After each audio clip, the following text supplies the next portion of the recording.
All right, forget the Republican establishment. Is Donald Trump's real problem with the media establishment? Hi, everyone. Glad to have you. I'm Neil Cavuto. And now that he is the presumptive GOP nominee, all of a sudden, these are the Trump stories we start seeing. The Washington Post's front-page expose on his Playboy past. Then the New York Daily News, which is my favorite of the week, declaring him less popular than lice.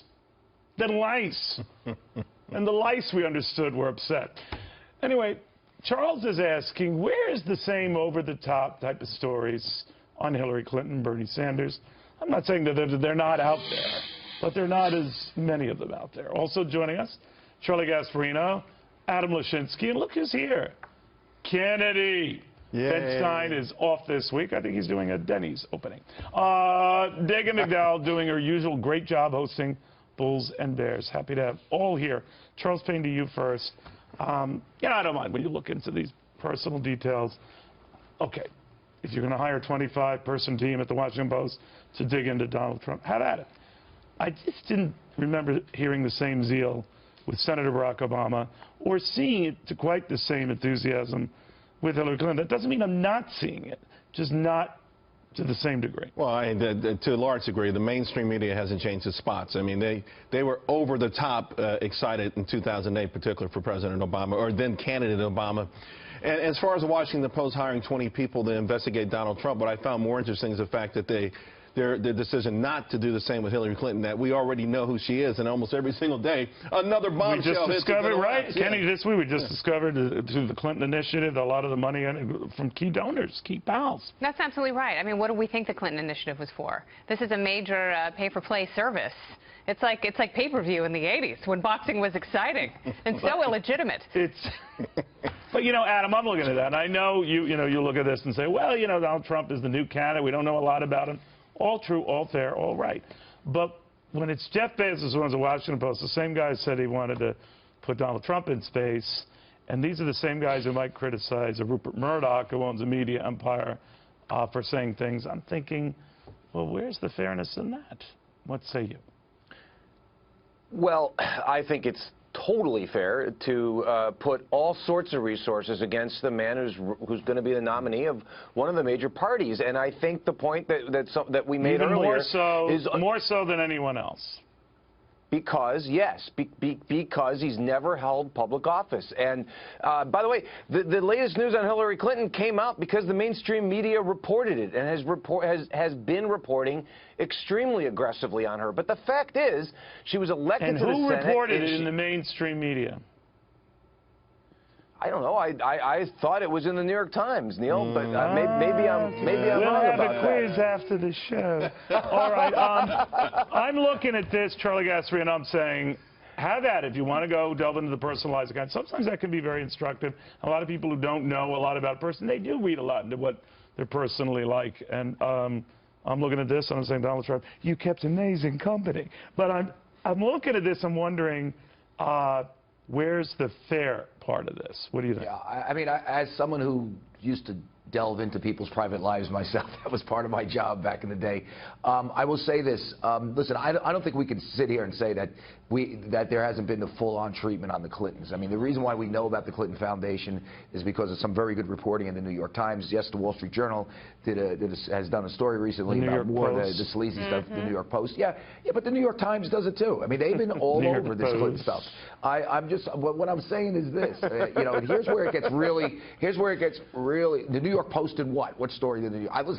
I do columns for the New York Post. Can I interrupt Charlie? Just not really for any reason, but just to interrupt my point is here. Can I make my point here? Yes, go ahead. And here's my point.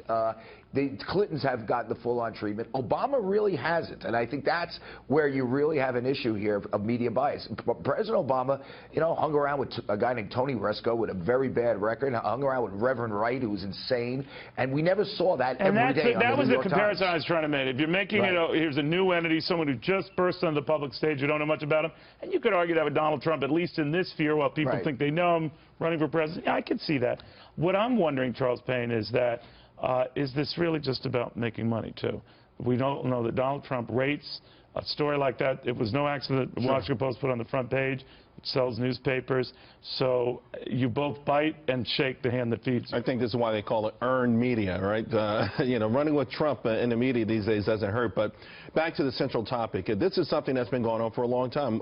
Ronald Reagan went through the ringer with the mainstream media, whether it was his age, whether it was his Hollywood background, you know, falling asleep and pushing a nuclear bomb. But it's gotten a little bit more vicious with Donald Trump. You know, the New York Daily News with covers of Ku Klux Klansmen, things like that. Incredible. That's not betting a candidate. That's trying to bury a candidate. And those are two different journalistic things. No, but Yeah, you're okay. Yeah, absolutely, Chuckles, my turn, baby, my turn. All right, time to shine for the kid right here. I want my MTV. Yes. I want my MTV. It wasn't funny 2 weeks ago. It's not funny now, honey. Pipe down, and why don't you go to Hooters there in Vegas? Yeah, I'll give you a handful of dirty ones. Well, look at the time here. Go ahead. What were you going to say? I bumped into Mark Goodman I was going to say, last night Neil, you at make the best Stores. point, which is you can't have it both ways. You can't be so upset with establishment politicians and beg for someone from the private sector with a big personality to come in and run the party and run the country, and then complain that his past sensibilities violate your Victorian secrets. Do you? This is going to sound like a sexist question, though. But he's most problematic right now with women. That's his big problem. And these stories, when they come out, they really tick women off. Yeah. Do they? Well, I'm asking you, No, I guess. do you, when you hear the comments and the allegations, I do think you none say, of all it right? is surprising. And for Bob Woodward to say that Donald Trump hasn't been vetted, he's been a public personality for decades. We've known a lot about his personal escapades, and he's also documented a lot of that either in interviews or in books that he's written. So a lot of that isn't a surprise. And no, does it shock and outrage me? No, I'm more shocked at the idea that he's going to expand the power of the federal government to squash my liberty. Neil, he hasn't been. I don't think he's been fully vetted. I mean, I'll be honest with you. From the financial side, we don't. Well, you're right about that. On the financial side, you're right about that. And that is fair game. I think you go up to that. It's sort of like what everyone's doing with Carly Fiorina, reassessing her role at Hewlett Packard. Did she help? Did she hurt? Was she the internet boom, the bus queen, whatever? All that I think is fair game. Go where your background is. Adam Lashinsky, though, what I'd ask you is, could this risk overkill, or is this, the point I raised with Charles Payne, really about selling newspapers, getting ratings? Because almost any story on Donald Trump, people stop in their tracks to read it, see it, hear it, whatever.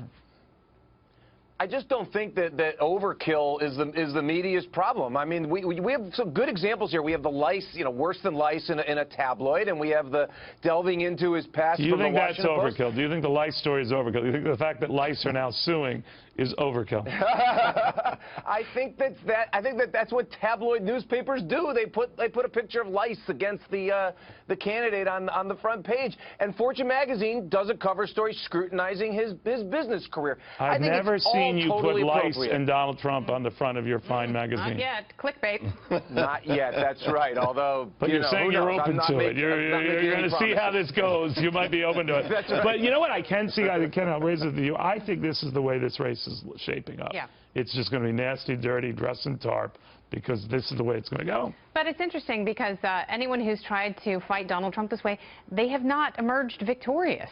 Right. But Donald Trump has not done himself any favors, because he is the one who has attacked the media over and over and over again and called them scum. Well, they say the best defense is a good offense, right, Gasparino? I mean, he's very good.